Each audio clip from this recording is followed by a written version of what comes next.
It was Tuesday, 9:15 in the morning, when I walked into the office, the parking validation ticket still warm in my hand. As I glanced down, I saw the envelope on my desk. It had to be my son-in-law's doing. He must have left it there while I was downstairs in the visitor lot, a task I had done 1,000 times before. But today, it felt like I would never need to do it again. No phone call, no conversation, just a sealed envelope, sharp at the edges, with the company's letterhead glaring at me. My name was typed on the front, as if it were some official document, something you'd find on a subpoena. Effective immediately, it said. Please coordinate with Human Resources for transition of duties. I'm Robert Carver, but most people call me Bob. I'm 54 years old, and today I had just received my termination notice from my own son-in-law. At Brennan Regional Health Systems, the company I spent 31 years building, turning it from a 2-hospital operation in East Nashville into a 7-state healthcare network worth over $1 billion. I was the CFO who crafted the financial structure that attracted investors and made it public. The man who stayed through 3 recessions, 2 leadership transitions, and 1 federal audit that could have destroyed it all if I hadn't known exactly which calls to make. What Derek didn't understand when he left that envelope on my desk was that he had just triggered something Jim Hadley had put in place for me 22 years ago. Something that was about to come due in exactly 72 hours. I set the envelope down and checked my watch. The IPO registration window opened on Friday at 9 a.m. Eastern. Without my CFO certification on the S-1 filing, the $1.2 billion acquisition of Brennan Regional Health Systems by Meridian Health Partners couldn't go forward. Legally, it would be dead in the water, and only I had the power to provide that signature. Jim made damn sure of that long before Derek Moss ever set foot in the office. I left the envelope right where my son-in-law would find it when he came looking for me. Took my coffee, walked to the elevator, and drove home through the Nashville traffic. For the first time in 30 years, I felt entirely free, completely free. My wife, Carol, was in the sunroom when I walked in, reading one of the novels she had promised herself she would finish for years. Carol had been an ER nurse for 27 years. She'd seen the worst of people, and yet, somehow, she still believed the best in most of them. She glanced up over her reading glasses and immediately read my face the way only someone who's shared your life for 30 years can. She set the book down on her knee. "Derek," she said. "What did he say this time?" I handed her the envelope. She opened it without ceremony, reading it twice before setting it down with the deliberate calm of someone who had learned, over time, not to say the first thing that came to mind. "He's been planning this," she said finally, her voice steady. Since the Meridian deal was announced, I stood there, my mind spinning. Our daughter's car was in the driveway. She had arrived the day before, thinking it was just a routine visit, bringing my 6-year-old grandson with her. But everything was about to change. I had to untangle this carefully, and I needed her to understand. "What exactly does this mean?" Carol asked. I poured myself a glass of water at the kitchen counter and thought it through, as if weighing every word in a delicate negotiation. Jim Hadley, my predecessor, had been the CFO before me. He spent 40 years in healthcare finance and had seen 3 different hospital systems get ruined by people who understood leverage but not medicine. He handed me the CFO role with one condition: to protect the institution. Not through a severance package, not through a non-compete, but through something far more powerful, a clause in my employment contract. If I'm terminated without cause within 90 days of any major capital transaction, an IPO, merger, or acquisition, my unvested equity converts into a performance warrant. That warrant gives me the exclusive right to withhold or provide my CFO certification on any regulatory filing related to that transaction. Without my signature on the S-1, the filing is legally incomplete. Meridian can't close. The IPO collapses. Carol stayed quiet, her expression unreadable. "Derek doesn't know," she said. "He's never read a contract in his life. He just reads the summaries. You, on the other hand, read contracts. You understand the details." I took a deep breath. "Former father-in-law," I corrected. "And yes, I do understand." Carol's gaze softened. "But Bob, our daughter, I know," I said, cutting her off. "She's still our daughter, and our grandson is still our grandson." Carol leaned back in her chair. "I know you're angry, But this isn't about burning it all down. It's about making sure Derek doesn't make a mess of everything we've worked for. I nodded. She was right, of course. This wasn't about vengeance. It was about protecting something much bigger than me. I went upstairs to the study, turned on the workstation I'd built during the pandemic, a place where the rhythm of the dual monitors coming to life felt like muscle memory. I opened a countdown application, setting it for Friday, 9 a.m. I had 72 hours left to make sure this all played out the way it should. I opened the secure partition where I kept the CFO certification protocols, the ones that interfaced directly with the SEC's Edgar filing system. These protocols were dormant. The S1 wasn't a filing until it had the required certifications. Without those signatures, it was nothing. I also opened my email and composed 3 separate messages, scheduled to be sent automatically at 9 a.m. Friday, unless I manually canceled them. The first to Patricia Okafor, Meridian's lead acquisition attorney. The second to Marcus Webb, managing director at the investment bank handling the IPO underwriting. The third went to the SEC's Division of Corporation Finance, flagging potential issues with key personnel continuity. Not threats, not accusations, just notifications. As I sent the last message, the countdown continued to tick. 72 hours, 1 minute, and 42 seconds. A missed call came through. Nashville area code, Downtown Exchange. I didn't call back. Instead, I texted Marcus Webb. I kept it simple. Marcus, you should ask Brennan's counsel to confirm CFO certification status before Friday's filing window. Personnel changes may affect Sarbanes-Oxley representations. It was late, but Marcus would respond. He always did. It wasn't just about getting things right, it was about doing what was best for everyone involved. At that moment, I thought about Jim Hadley, how we used to sit at Prince's Hot Chicken on Charlotte Avenue, how he would always remind me that the people who build things and the people who buy them are always in conflict. Make sure you hold the right cards, he'd said. And I did. 71 hours, 38 minutes, and 12 seconds. The phone buzzed again, but I didn't pick up. The texts and emails piled up, but I didn't answer them either. At that moment, I knew my job wasn't to react, it was to wait. I was setting the stage for something bigger, something that required every ounce of control I had left. Carol found me in the study at noon, just as I was staring at the countdown, watching those final minutes tick away. She didn't ask me anything. Instead, she set a plate of turkey and cheddar on the corner of my desk. No questions, no concerns. She knew exactly what was going on, and she knew how to be there without overwhelming me. Later, at 2:30 in the afternoon, my daughter called. I picked up on the second ring. Her voice was tight, but she didn't waste time. "Dad, what's going on?" she asked. "Derek came home this morning, and he won't tell me anything except something about a strategic restructuring. Is that code for you being fired?" I could hear the frustration in her voice, the same tone I had when I was her age, when I was impatient with the world and how it worked. "Sweetheart, don't sweetheart me," she added, already knowing the answer. "He fired you, didn't he?" "It's not that simple," I said, trying to keep my voice steady. "It wasn't about firing me. It was about trying to avoid paying me what I'm owed. Derek's making some very bad decisions, but I'm not going to let him destroy everything we built." I paused, weighing my next words. "I'm not going to let him lose the company. I will make sure the transition happens, and I will make sure that everything we've worked for doesn't disappear." Her voice softened. "Dad, how bad is this going to get?" "It depends," I replied. "It depends on what Derek does over the next couple of days. But I'm not walking away from this. I'm staying to make sure it gets handled." The silence between us stretched, but it wasn't uncomfortable. I could hear the wheels turning in her head. She knew exactly what was at stake. "I believed in him," she said quietly, her voice carrying the weight of years of expectation. "Before we got married, Derek told me he was going to take this company places. I believed him." "You still can?" I said. "But he's got to learn some things first. Like not firing the CFO 3 days before a billion-dollar IPO. That's a lesson he's going to have to learn the hard way." I heard her swallow, but she didn't say anything more. When we hung up, I stood by the window and watched the last of the afternoon light spread across the backyard. It was calm, quiet, a kind of peace that felt unfamiliar after the tension of the past few days. But I knew deep down that I wasn't done yet.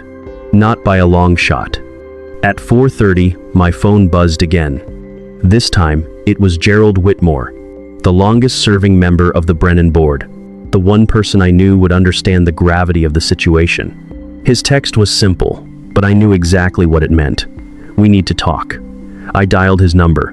Immediately. When he picked up, his voice was steady, measured. "Bob," he said, "I need you to hear this clearly. The board held an emergency call this afternoon. Derek has been formally suspended pending review." I sat down. The news didn't surprise me. It was what I had been waiting for. "Richard, the company's general counsel, pulled your contract file an hour ago and briefed us on the 2003 addendum. We know what's at stake here. This is bigger than Derek's mistakes. This is about the people who depend on this company. Over 800 employees, Bob. People who have mortgages, families, lives tied to what we built. We need to do the right thing." I took a deep breath, feeling the weight of everything that had led to this moment. "I know Derek was wrong," Gerald continued, "but those 800 people didn't make that decision. We can't let them pay for his mistakes." "Gerald," I said slowly, "I'm not trying to collapse the company. I never was. But what happens next depends on us making the right call." He paused for a moment. "Then, what do you need?" "I need a conversation," I said, "with the full board. Before Friday's filing window. Derek can't be there. He won't be, and he shouldn't be. I need the board to understand that this is about more than my termination. This is about protecting what we've built." Gerald was quiet for a long moment before he spoke again. "I agree. I'll set up the call." I nodded, even though he couldn't see me. "And after that, we go to work. We protect the people who matter, the ones who've been here long enough to see the true value of what we've built." The phone buzzed again, this time a message from Sarah Kim, the woman I had already decided was the right person to take over. I glanced at the screen, seeing her name. "Mr. Carver," the message began, "I heard what happened. Whatever you need, I'm here." I smiled to myself. I had made the right call all along. "Stay put," I texted back. "Talk Thursday." She responded with a single word. "Understood." The next day, Thursday, I prepared for the final confrontation. The countdown on my screen showed 51 hours, 8 minutes, and 33 seconds. It was time for everything to come to a head. Friday morning arrived, gray and cool, with the kind of Nashville October air that smells like wet leaves and wood smoke. I was in the Brennan Regional Boardroom by 8:15, visitor badge on my lapel, coffee in hand. Gerald was already there, along with 5 other board members I recognized from years of budget presentations and audits.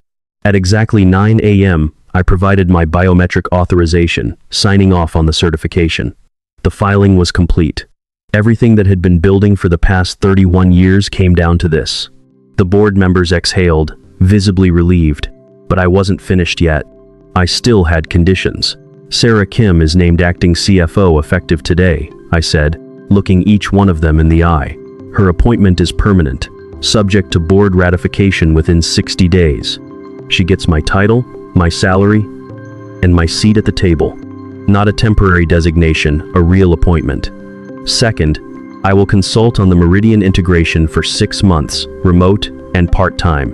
The purpose of that time is to transfer knowledge, not to run the department. Sarah runs the department. I answer questions." The board exchanged glances. Gerald nodded slowly. "We'll commit to that. Third," I continued, "the board needs to review executive authority procedures. This situation cannot happen again. A 31-year-old with no experience cannot terminate key personnel the day before a billion-dollar transaction." At exactly 9 a.m., I hit send, completing the certification. S1 filed. The deal was set. "Thank you, Bob," Gerald said quietly, his voice thick with emotion. "And thank Jim Hadley." I gathered my things, said my goodbyes, and rode the elevator down. As I stepped outside, Sarah fell into step beside me. "Acting CFO?" I said with a grin. "How does that sound?"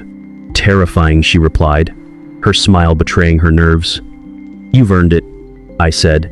"Now go run a CFO department."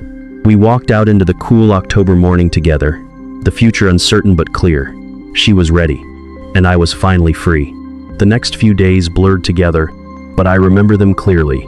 Everything had changed, yet nothing had truly changed.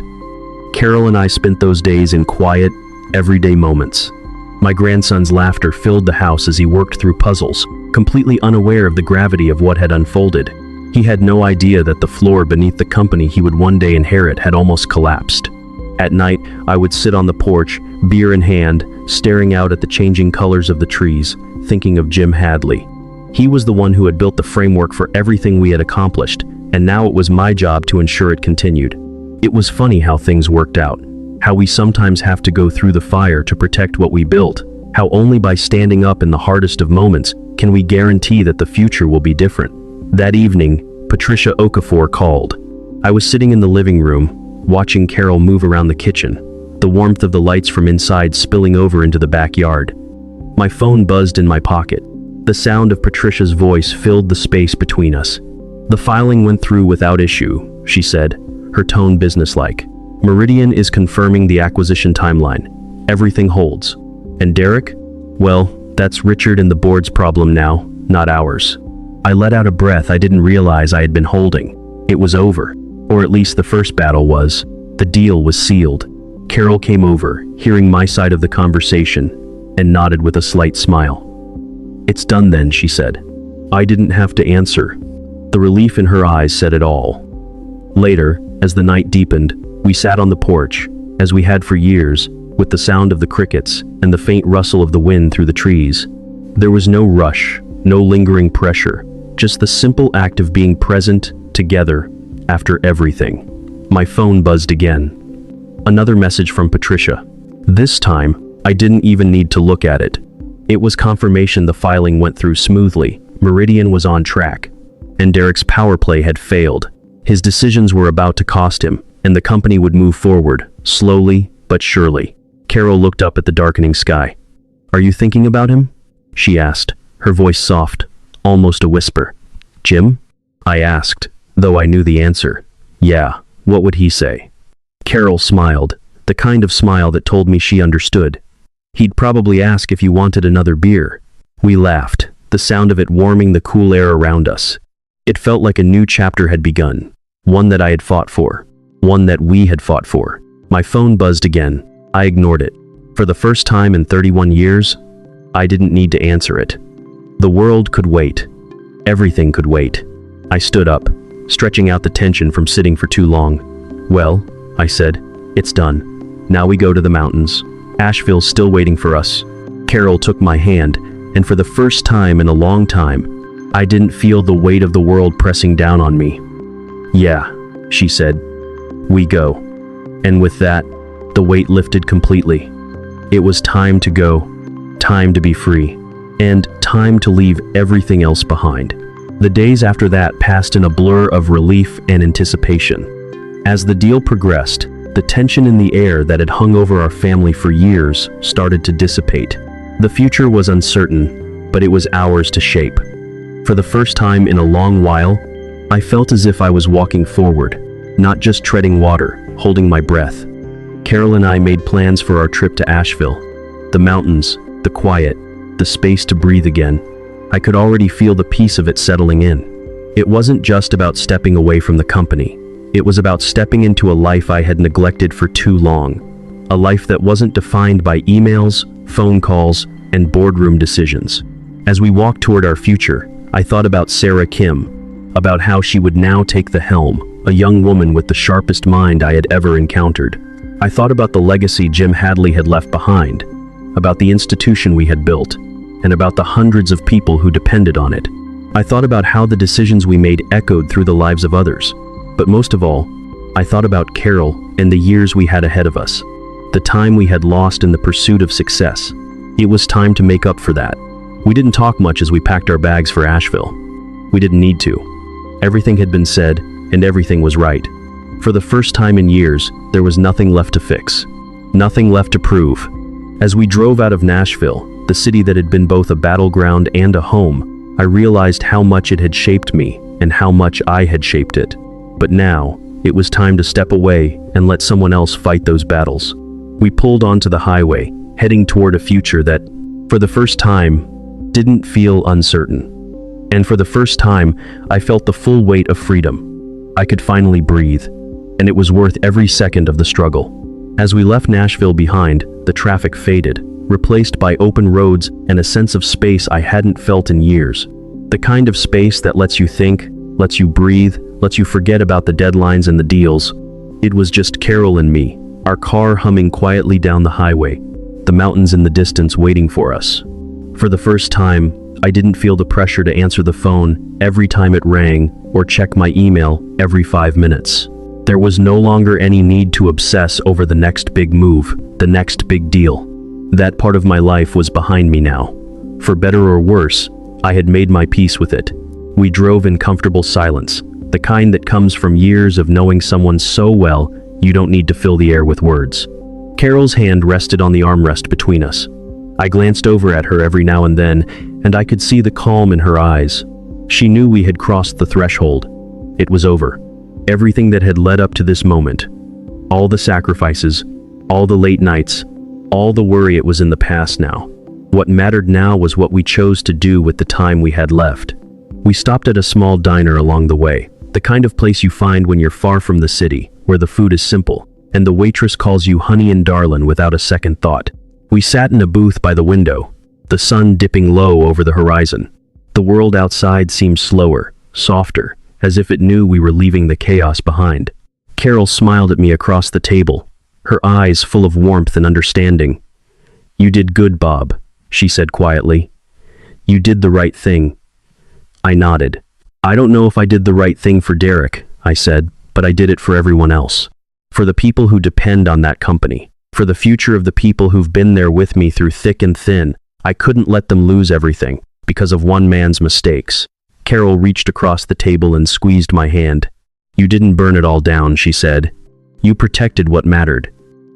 We sat there for a while, the world moving on outside, while we quietly savored the simplicity of the moment.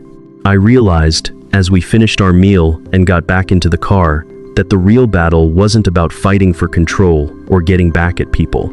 The real battle was finding peace within yourself and knowing when to walk away. We reached Asheville later that night, the city quiet and welcoming. It felt like a different world, one that wasn't defined by boardrooms and high-stakes decisions.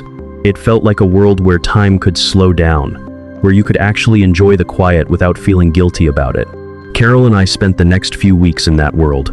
We hiked the trails, explored the town, and spent lazy afternoons on the porch of a little cottage we rented. For the first time in a long time, I could feel the weight of my years lifting, one step at a time. I wasn't defined by what I had built anymore. I was simply Bob, a man who had lived through it all and come out the other side with something far more precious than any acquisition or IPO: freedom. It was freedom I had fought for, fought to protect, and fought to embrace. The kind of freedom that comes when you realize you don't need anything else. You don't need to be the man in charge. You don't need to control the future. All you need is the people you love and the time to enjoy the life you've built. As we sat on that porch, watching the sun set over the mountains, I understood now. Jim Hadley had always said, the people who build things and the people who buy things are always in conflict. But I had learned something else. It wasn't the buildings or the deals that mattered. It was the relationships, the trust, and the integrity. Those were the things that truly held value. Those were the things worth fighting for. And now, I could finally stop fighting. Months later, life had settled into a new rhythm. Carol and I still spent time in Asheville, but we had also returned to Nashville occasionally to check in with Sarah Kim and the rest of the team.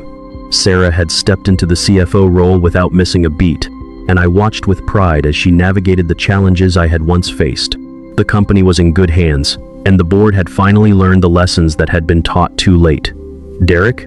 Well, his future was uncertain. The board had reviewed his actions, and while they hadn't kicked him out, they had made it clear that his leadership would be under intense scrutiny. He had a lot to prove now, and he knew it. But none of that was my concern anymore. I had done what I needed to do. I had protected what mattered most. The people, the institution, the trust, and now it was time to live. Time to enjoy the fruits of the work, not just the stress of it. Carol and I kept in touch with our daughter and grandson, of course. Life had a way of moving forward, even when you tried to hold on to the past. But now, it wasn't about what was next on the horizon. It was about what we could experience now, in the present. I woke up each morning without the looming weight of corporate responsibility. My days weren't dictated by meetings or emails. They were defined by the simple joys of life: reading, hiking, spending time with family. And, on days when I needed a break from it all, I'd simply look out over the mountains and remember that peace was something you couldn't rush. You had to earn it. And when you did, it was the sweetest thing in the world. As we sat on the porch one evening, watching the sky turn pink as the sun dipped behind the hills, I realized something important. The future wasn't just about surviving, it was about thriving. It was about finding your balance, knowing when to fight and when to let go. Carol smiled at me as